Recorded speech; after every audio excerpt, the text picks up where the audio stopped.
우리 구원받은 성도들, 신앙인들은 두 가지 질문을 하며 살아가야 됩니다. 나는 어떻게 구원을 받았는가? 그리고 구원받은 나는 어떻게 살아가야 되는가? 이 두 가지 질문이 항상 따라다닙니다. 첫 번째 질문, 나는 어떻게 구원을 받았는가? 라는 질문은 사실 우리의 신앙의 내용과 우리 믿음의 고백과 관계되는 내용들입니다. 그래서 지난 시간에 야곱의 인생을 통해서 나는 누구이며 내가 믿는 하나님은 누구인가 우리가 함께 고백하는 시간을 가졌습니다. 그리고 오늘은 구원받은 우리가, 하나님의 은혜로 구원받은 우리가 어떻게 살아가야 될 것인가 라는 이 질문 앞에 우리가 함께 생각하며 하나님의 말씀을 나누기를 원합니다. 오늘 우리가 읽은 이 로마서 12장 1, 2절의 말씀은 바로 이 두 가지 질문을 해주는 성경책입니다. 로마서는 1장에서부터 16장까지 적혀져 있는데 사도 바울 선생님께서 로마 성도들에게 편지를 쓴 편지글입니다. 그런데 로마 성도들을 한 번도 본 적이 없어요. 신앙으로 함께 교제를 하면서 그들에게 편지를 쓰면서 가장 중요한 이야기를 적으려고 했지 않겠습니까? 그래서 1장에서부터 11장까지는 우리가 어떻게 구원을 받았는가에 대해서 적고 있고, 우리가 읽은 본문 말씀 12장 1절에서부터 2절까지 16장까지 말씀은 우리가 구원받은 성도가 어떻게 살아가야 될 것인가에 대해서 우리에게 말씀을 해주고 있습니다. 사실 저도 여러분의 삶을 속속들이 다 알지는 못합니다. 그러나 변치 않는 말씀, 진리의 이 말씀에 의거해서 로마서 12장 1, 2절의 말씀은 특별히 우리 그리스도인들이, 은혜 받은 그리스도인들이 어떻게 살아가야 될 것인가에 관계된 큰 대문과도 같은 말씀이기에 이 말씀에 의지해서 제가 여러분에게 우리는 이렇게 살아야 됩니다 라는 말씀을 전하고자 합니다. 다시 말하면 신앙생활의 큰 원칙에 대해서 제가 여러분에게 말씀을 드리고자 합니다. 사실 우리의 삶에서 원칙대로 살아가는 것 참 힘이 듭니다. 그리고 또 어떨 때는 원칙대로 살아가기가 참 어렵습니다. 불가능할 때도 있습니다. 왜냐하면 사람마다 살아가는 삶의 길들이 조금 다릅니다. 어떤 사람은 태어날 때부터 좀 부유하면서도 인생을 고속도로로 따지면 아스팔트에 잘 닦여있는 고속도로인 것처럼 보이는 인생이 있는가 하면 어떤 인생은 참 어렵게 울퉁불퉁한 인생을 살아가는 사람이 있기 때문에 원칙, 규칙이란 말을 쓰기가 참 어렵습니다. 그럼에도 불구하고 오늘 이 말씀은 은혜 받은 성도들이라면, 하나님께 구원받은 성도들이라면 적어도 하나님의 마음을 알아서 같은 방향, 이 방향으로 살아가야 된다라고 하나님께서 말씀하신 그 말씀입니다. 바라기는 이 말씀이 여러분의 신앙 삶을 가이드해주는 그런 말씀이 되시기를 주님의 이름으로 축원드립니다. 자, 먼저 우리가 어떻게 살아야 될 것인가를 이야기하기 전에 우리가 구원을 어떻게 받았는가, 어떻게 내가 구원을 받았는가부터 조금 살펴보아야 됩니다. 왜냐하면 이 첫 번째 단추가 잘못 끼워지게 되면 두 번째, 세 번째 단추가 어떻게 살아갈 것인가에 대해서도 잘못 끼워지기 때문입니다. 사랑하는 성도 여러분, 제가 질문을 많이 한다고 했죠. 여러분들은 어떻게 구원을 얻었습니까? 예수 그리스도를 믿음으로 구원을 얻으신 거 맞으십니까? 아멘? 네. 이것을 로마서의 말씀 가운데 로마서의 요절과 같은 말씀이 있어요. 그게 어디에 있냐면 로마서 1장 16절에서부터 17절까지 말씀입니다. 이 말씀을 함께 읽어보도록 하겠습니다. 시작. 내가 복음을 부끄러워하지 아니하노니 이 복음은 모든 믿는 자에게 구원을 주시는 하나님의 능력이 됨이라. 먼저는 유대인에게요 그리고 헬라인에게로다. 복음에는 하나님의 믿음으로 믿음에 이르게 하나니 기록된 바 오직 의인은 믿음으로 말미암아 살리라 함과 같으니라. 아멘. 우리가 믿음으로 말미암아 구원을 받았습니다. 믿어서 구원을 받았습니다. 그런데 여러분, 우리가 예수 믿어서 구원을 받았다는 이 짧은 말도 우리가 잘 생각해 보아야 됩니다. 내가 예수를 믿어서 구원을 받은 것이 아니라 내가 예수 그리스도 때문에 구원을 받았다라는 신앙 고백을 해야 된다는 말씀입니다. 그러므로 우리는 은혜로 구원을 받은 것입니다. 그리고 난 다음에 이 두 번째 질문이 따라 나오겠지요. 그러면 은혜로 구원을 받았으면 우리가 어떻게 살아야 될 것인가? 그것을 설명하면서 로마서 12장 1절에서 이렇게 말씀을 시작합니다.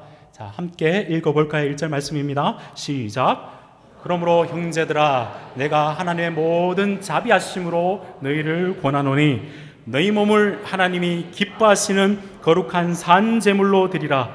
이는 너희가 드릴 영적 예배니라. 아멘. 사도 바울 선생님께서 너희가 은혜로 구원을 얻고 난 다음에 이렇게 살아라 라고 이렇게 명령을 하고 계시는데, 처음 시작을 이렇게 시작합니다. 그러므로 형제들아, 내가 하나님의 모든 자비하심으로 권하노니. 이 말씀은 무슨 말씀이냐면, 지금까지 설명했듯이 너희가 정말 예수 그리스도의 은혜로 구원을 받았다면 내가 이렇게 너희에게 권면한다. 은혜로 너희가 구원을 받았다면 이제 앞으로 이렇게 살아야 된다라고 우리에게 명령을 하고 있다는 것입니다. 사랑하는 여러분, 그리스도인의 삶의 대명사가 무엇일까요? 그리스도인, 성도, 그러면 우리의 마음속에 프랭카드처럼 딱 새겨지는 말들이 무엇이어야 될까요? 오늘 본문 보시면 너희 몸을 하나님이 기뻐하시는 거룩한 산 제물로 드리라. 이는 너희가 드릴 영적 예배니라. 이렇게 말씀하고 있습니다. 우리가 우리의 몸을 거룩한 산 제물로 드리는 예배 드리는 자로 살아가는 것이 우리 그리스도인의 삶의 대명사입니다. 성도, 거룩한 무리입니다. 구원의 시작은 은혜이지만 구원의 과정과 끝은 거룩입니다. 하나님이 거룩하시니 그의 자녀는 거룩하게 살아야 된다는 말씀입니다. 은혜를 경험한 사람은 은혜 때문에 방종하며 살아가는 것이 아니라, 은혜를 경험한 사람은 아버지의 마음을 알고 아버지를 닮아가는 거룩한 삶을 살아가게 된다는 것입니다. 특별히 오늘 말씀을 보시면 너희의 몸을 산제물로 드리라라는 무시무시한 말씀을 하고 있습니다. 여러분, 왜 성경은 몸을 드리라고 말씀하고 있을까요? 우리의 마음을 드리면 안 될까요? 우리의 정성을 드리고 우리의 생각을 드리고 우리의 입술을 드리면 안 될까요? 근데 왜 성경은 꼭 집어서 몸이라고 이야기를 했을까요? 우리가 잘 아는 소크라테스, 플라톤, 유명한 철학자들이지요. 그 사람들의 다른 직업이 무엇인 줄 아십니까? 레슬링 운동선수였습니다. 심지어 문학가도, 심지어 철학가도 그들의 정신세계를 단련하기 위해서 몸을 단련했습니다. 하물며 우리 주님께서 우리의 몸과 영생을 구원해 주신 우리 주님 앞에서 우리의 입술만 고백하는 게 신앙입니까? 우리의 마음만 드리는 게 신앙입니까? 아니에요. 우리의 삶의 총체를, 전인격을 하나님께 올려드리는 것이 우리의 신앙인 줄로 믿습니다. 그래서 우리의 몸을 하나님께서 산제물로 드리라라고 이야기하고 있습니다. 여러분, 하나님은 우리의 생각만, 마음만 받으신 것이 아니라 영원히 우리의 죽을 몸까지 새롭게 해주셔서 하나님께서 우리를 기쁘시게 받으신 하나님의 자녀가 된 줄로 믿습니다. 그렇다면 우리가 가정에서나 직장에서나 내 전 전제를 들여서 하나님 앞에서 고람되어 하나님 앞에서 하나님께 드려지는 거룩한 자로 성도답게 살아가는 것이 우리의 마땅한 바인 줄로 믿습니다. 여러분, 그렇게 살아가시길 바랍니다. 네. 이런 고백을 하지만 실제적으로 우리의 삶 가운데 쓰러지고 넘어질 때가 많습니다. 우리 사도 바울 선생님, 우리 주님께서 그걸 모르셨을까요? 잘 아시죠. 1절에서 이렇게 명령을 하시고 난 다음에 2절 말씀에서 그러면 어떻게 그렇게 우리가 살아가야 될지에 대해서 크게 3가지 정도로 우리에게 거룩한 삶의 가이드라인을 주십니다. 우리가 제대로 살지 못할 때 이 다시 가이드라인을 제시하면서 다시 살펴보면서 우리의 삶을 점검해 보라고 우리에게 주신 말씀인 것이겠죠. 그래서 2절 말씀을 보시면 2절의 처음을 너희가 거룩하게 살기 위해서 어떻게 하면서 거룩하게 삶을 살아가라고 말씀하시는가 하면 첫 번째 이렇게 말씀합니다. 너희는 이 세대를 본받지 말고. 자, 다시 한번 읽어볼까요? 너희는 이 세대를 본받지 말라. 성경을 보시면 뭐뭐 하지 말라로 시작하는 성경 구절들이 꽤 있습니다. 여러분 잘 아시는 시편 1편 1절 말씀은 어떻게 시작합니까? 복 있는 사람은 악인의 꾀를 쫓지 아니하고 죄인의 길에 서지 아니하고 오만한 자의 자리에 앉지 아니하고 하지 말고 이렇게 합니다. 오늘 본문도 우리에게 이 세대를 본받지 말라 이렇게 이야기하고 계십니다. 왜 우리에게 이렇게 부정적으로 먼저 이야기를 하실까요? 그건 우리 마음 속에 가만히 두면 자꾸 죄 쪽으로 기우는 죄의 편향성이 있기 때문입니다. 마음의 저울이 우리가 하나님을 선택하기보다는 죄의 깊은 뿌리들이 있어서 습성들이 있어서 자꾸 죄 쪽으로 기우는 부분들이 있기 때문에 하나님께서 먼저 너희는 거룩하게 살려면 너희의 삶이 이 세대를 본받고 있는지 아닌지를 살펴보아서 이 세대를 본받지 말라 우리에게 하나님께서 말씀하고 있다는 것입니다. 사랑하는 여러분, 세상의 풍요함과 세상의 매력과 세상의 시대정신, 문화 모든 것들이 우리를 강력하게 자극하는 그 문화 속에서 세상에 얼마나 적응하며 살아간 것으로 자랑하지 않기를 바랍니다. 여러분은 은혜로 살아가는 우리들은 삶 속에서 예수 그리스도의 향기가 예수 그리스도를 얼마나 더 닮아간 것으로 자랑하시는 여러분 되시기를 바랍니다. 세상의 것을 얼마나 즐겼느냐로 여러분의 인생을 판단하지 마시고 내가 하나님으로 얼마나 즐기며 살아가는 인생인지를 여러분의 삶을 돌아보시기를 바랍니다. 이 세대를 본받지 마시기를 바랍니다. 특별히 제가 이 말씀을 통해서 여러분에 적용하고 싶은 부분들이 있습니다. 여러분, 혼자 독야청청하면서 거룩하게 살기 힘이 듭니다. 그것은 하나님의 뜻이 아니에요. 요즘 이 세대 가운데, 이 시대의 문화 가운데, 자기 중심의 문화 가운데 있다가 보니까 교회도 신앙만 있으면 되지 교회는 뭐 나갈 필요가 있나 라는 사람들이 많이 생겨났습니다. 성경은 그렇게 이야기하고 있지 않습니다. 성경은 성도들이 함께 모여서 성전이 되어서 함께 지어져 간다라고 말씀하고 있습니다. 이 세대의 악하고 흉흉한 문화, 거센 파도처럼 우리를 쓸어가는 문화 속에서 우리가 흔들리지 않고 살아가기 위해서는 거룩한 신자답게 모여서 개인적으로 거룩을 지킬 뿐만 아니라 함께 모여서 함께 예배드리고 함께 세상의 문화가 아니라 기독교 문화로서 하나님께 함께 예배드리는 가운데 세상에 흔들리지 않는 거룩한 공동체로 여러분들이 세워나가셔야 된다는 것입니다. 바라기는 여러분들이 우리 교회가 이 상모교회가 근교회로 유명한 교회가 되었으면 좋겠습니다. 두 번째로 우리가 이 거룩한 삶을 살아가기 위해서 오늘 2절 말씀 두 번째로 어떻게 말씀이 나오고 있지요? 먼저 이 세대를 본받지 말고 그 다음에 뭐 하라고 나와 있습니까? 마음을 새롭게 함으로 변화를 받으라 이렇게 이야기하고 있습니다. 마음을 새롭게 함으로 변화를 받으라 이렇게 말씀하고 있습니다. 여러분, 왜 우리는 앞에서도 말씀드렸지만 우리는 공돈이 보이면 그게 왜 내 돈으로 생각이 되죠? 세상에서 자기가 가지고 있는 권력을 사용해가지고 그게 나쁜 건데 그게 흉인데 좋은 자리로 가면 우리는 그걸 처세술이라고 이야기하기가 쉬워요. 왜 그렇게 우리가 이야기를 하죠? 그건 우리 마음속에 영적으로 그리고 정신적으로 조금씩 마음이 틀려 있는 거예요. 영적인 시야가 교정이 안 되어 있고 우리의 마음의 생각들이 조금씩 각도가 맞지가 않는 거예요. 그래서 우리는 날마다 그 영적인 시각을 교정해야 될 뿐만 아니라 우리의 마음의 쓴뿌리들을 그리고 더러운 죄의 잡초들을 뽑아내야 하는 삶의 태도들이 있어야 한다는 것입니다. 쉽게 말해서 영적인 교정수술을 해야 돼요. 교정수술을 해야 되는데 아무리 훌륭한 의사라도 안과 의사라도 자기 눈을 자기가 수술할 수 있는 사람이 있을까요? 아무도 없습니다. 누가 수술을 해 주셔야 됩니다. 누가 해 주실까요? 성령 하나님께서 해 주셔야 됩니다. 그런데 아무리 성령 하나님께서 해 주시려고 해도 그 환자가 눈을 꼭 감고 있으면 어떻게 될까요? 오늘 말씀을 보시면 너희가 마음을 새롭게 함으로 우리가 해야 될 부분입니다.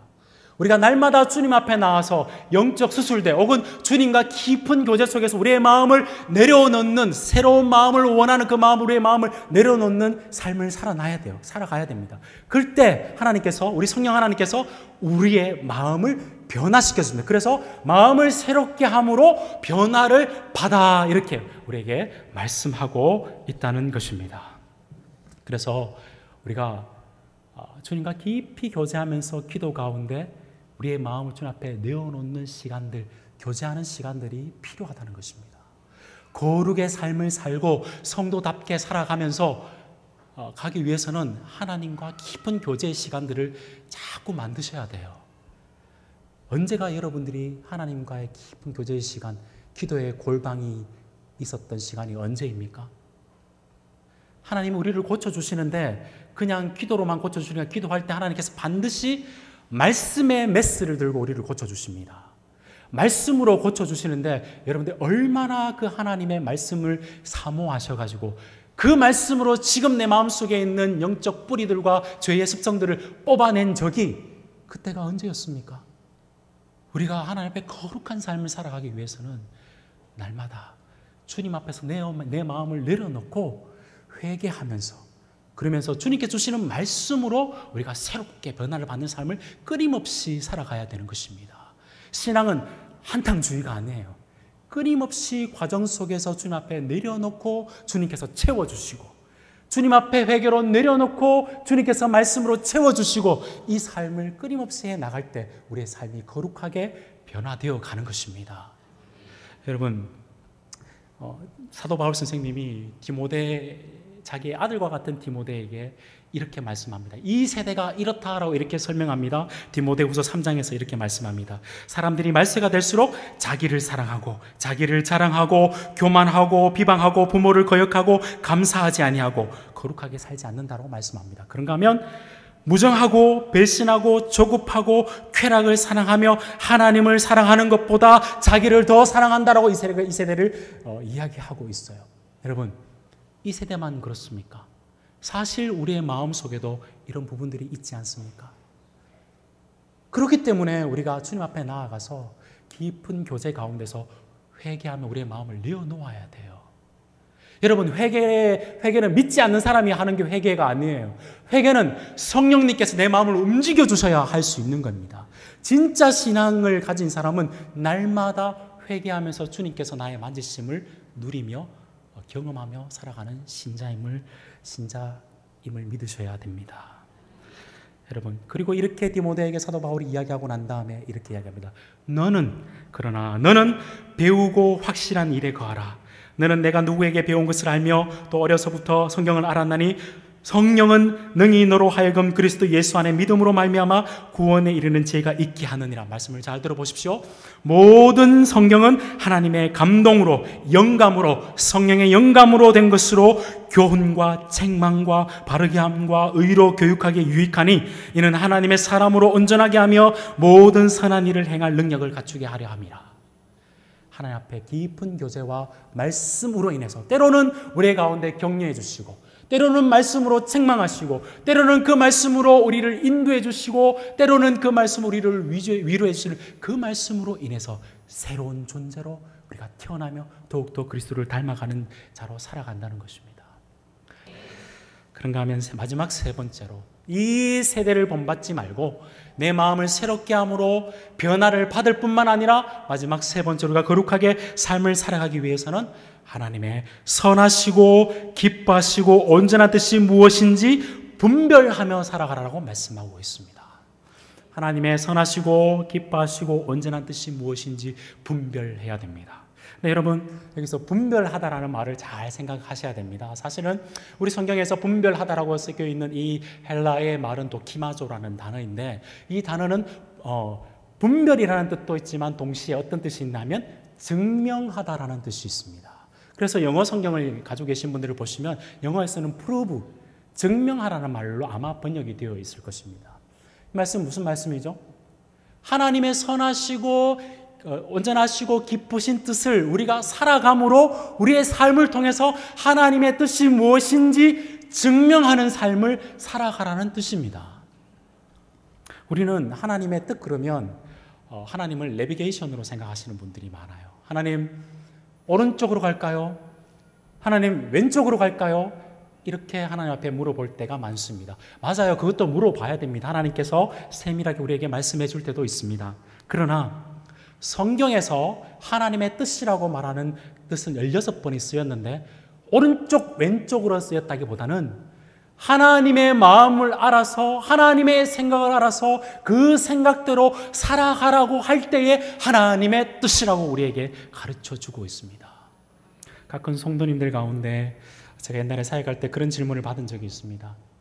목사님, 우리 자녀가 의사가 되는 것이 하나님의 뜻일까요? 아니면 우리 아이가 그 배우가 되는 것이 하나님의 뜻일까요?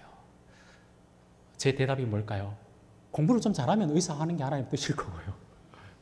공부를 못하고 좀 잘생겼고 그런 배우를 하는 것도 괜찮습니다. 하나님의 뜻은 오른쪽 왼쪽이 아니라 그들이 어느 자리 어떤 곳에 있든지 거룩하게 하나님께 영광을 돌리는 그것이 하나님의 뜻입니다. 사랑하는 여러분, 내 삶을 통해서 하나님의 영광이 드러나며 내 삶을 통해서 하나님의 기쁘신 뜻이 드러나는 그것이 하나님의 바라시는 하나님의 마음이라는 것입니다. 애매모호한 하나님의 뜻으로 고민하지 마시고 분명한 성경에서 우리에게 말씀 주신 그 하나님의 뜻을 따라서 사실은 여러분 되시길 바랍니다. 성경에서 하나님의 분명한 뜻을 어떻게 적고 계신 줄 아십니까? 데살로니가전서 4장 3절에서는 그 분명한 하나님의 뜻을 이렇게 적고 있습니다. 함께 읽어보겠습니다. 하나님의 뜻은 이것이니 너희의 거룩함이라. 성경에서 정확하게 쓰고 있습니다. 하나님의 뜻은 여러분들이 거룩하게 살아가는 것입니다. 하나님의 뜻대로 살아갈 때 하나님께서 여러분의 삶을 통하여서 하나님의 꿈과 하나님의 비전들을 이루어 가신다는 것입니다. 말씀을 맺고자 합니다. 말씀을 시작하면서 우리 신앙인이 물어야 될 질문이 꼭 두 가지가 있다고 말씀을 드렸죠. 첫 번째는 우리가 어떻게 구원을 얻었는가? 믿음으로 말미암아 은혜로 구원을 얻었다. 이것을 사도 바울이 1장에서부터 11장까지 쭉 설명하고 난 다음에 로마서 11장 36절은 이렇게 말씀을 맺고 있습니다. 이는 만물이 주에게서 나오고 주로 말미암고 주에게로 돌아갑니다. 그에게 영광이 세세에 있을지어다. 아멘. 무슨 말씀이죠? 우리의 신앙의 모든 내용, 고백은 결국 하나님께 영광입니다. 그리고 로마서 12장 말씀부터 16장 끝에까지 말씀까지 우리가 어떻게 살아야 되는지 설명하고 난 다음에 로마서 제일 마지막 말씀은 이렇게 말씀을 맺고 있습니다. 지혜로운 하나님께 예수 그리스도로 말미암아 영광이 세세 무궁하도록 있을지어다. 아멘. 우리의 모든 삶도 하나님께 영광입니다. 그렇게 되기 위해서는 이 세대를 본받지 말고 날마다 우리의 마음을 새롭게 함으로 성령님께서 우리를 고쳐주시는 변화함을 받아서 더욱더 주님을 닮아가는 삶을 살 뿐만 아니라 우리의 삶 속에서도 하나님 자녀답게 살아감으로 인해서 하나님의 뜻들이 여러분의 삶 속에서 펼쳐지고 증명되는 그 삶을 통해서 하나님께 영광을 돌려드리는 여러분 인생 되시기를 주님의 이름으로 축원드립니다.